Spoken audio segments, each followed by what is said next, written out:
Global Times. My question is also about the meeting between the US and Japan.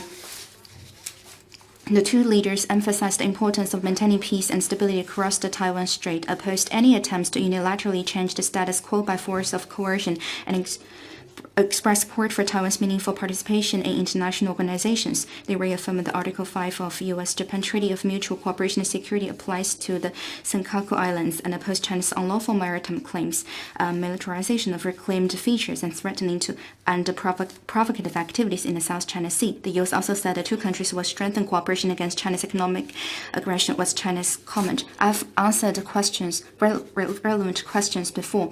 I would like to say that the statement mentioned about China is a brazen interference in China's domestic affairs, an attack against and mischaracterization of China, which will heighten regional tensions. China deplores and opposes this and has lodged serious protests with the U.S. and Japan. The Taiwan question is purely China's internal affair and is at the core of China's core interests. It brings no external interference. Both the U.S. and Japanese governments have made serious commitments to China on the Taiwan question. In particular, Japan bears serious historical responsibilities for its aggression against Taiwan and colonial rule over the island, and should all the more act prudently on the Taiwan question. The biggest threat to cross-strait peace at present is separatist activities of Taiwan independence forces and external connivance and support they receive.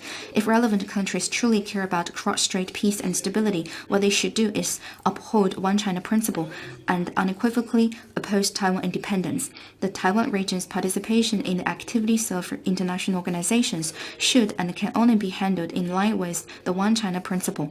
Taiwan has no basis, reason, or right to join international organizations that only sovereign countries join.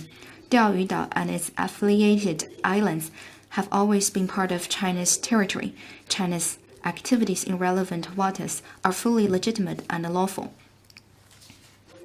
China has all along followed the WTO rules. The so-called China's economic aggression is purely groundless.